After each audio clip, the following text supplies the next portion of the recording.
آپ اس سے اندازہ لگائیں کہ ہمارے جو مسلمان گھرانے جو مذہبی لوگ ہیں، ہم مسلمان، اور ہماری جو مائیں ہیں ان کی کیسی تربیت ہے اور اپنی بچیوں کی کیسے کرتی ہیں۔ بخاری شریف کی حدیث میرے آقا علیہ الصلوۃ والسلام نے قریش عورتوں کی تعریف جو کی ہے اس حوالے سے کی، فرمایا کہ جو قریش کی عورتیں ہیں ان کی پہلی صفت تو یہ ہے کہ یہ چھوٹے بچوں سے بہت زیادہ پیار کرتی ہیں، یعنی بچہ جب چھوٹا ہوتا ہے اسے یہ پیار زیادہ کرتی ہیں۔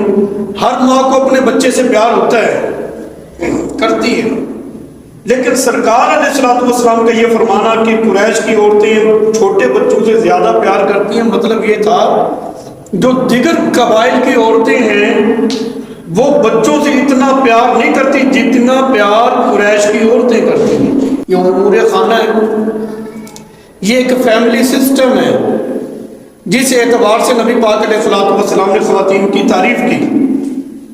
ماں جب اپنے بچے سے پیار کرے گی تو اس کی اچھی تربیت کرے گی نا، اس کو اچھے طریقے سے پالے پوسے گی، تو اس اعتبار سے نبی پاک علیہ الصلوۃ والسلام جو ہے وہ تعریف فرما رہے ہیں۔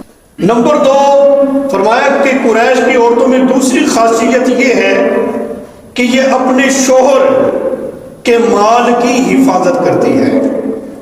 ان 2 وصفوں پر نبی پاک علیہ الصلوۃ والسلام نے تعریف کی، اور یہ 2 صفتیں جس عورت میں پائی جائیں کہ وہ اپنے بچوں سے زیادہ پیار کرے، اپنے شوہر کے مال کی حفاظت کرے، اسے فقط گھریلو خاتون نہ کہا کرو۔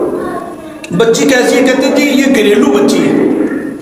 صرف گھریلو نہیں ہے بلکہ وہ دیندار بچی ہے، دیندار خاتون ہے جس کے اندر یہ صفات پائی جائیں، اور اس اعتبار سے سرکار نے تعریف کی ہے۔ تو پتہ چلا خواتین کو نبی پاک علیہ الصلوۃ والسلام نے جو کردار دیا اور جس کردار کو پسند فرمایا ہے وہ یہ ہے کہ وہ بچوں کی اچھی پرورش کریں، ان سے پیار کریں۔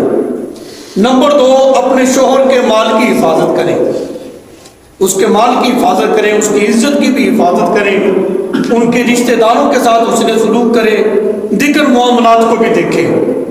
تو گھریلو معاملات جو آج ہمارے ہاں ہم مسلمانوں کے ہاں چل رہے ہیں، اسی چیز کو نبی پاک علیہ الصلوۃ والسلام نے پسند فرمایا ہے۔ ایسی خاتون صرف گھریلو خاتون نہیں ہوتی بلکہ وہ دیندار خاتون ہوتی ہے۔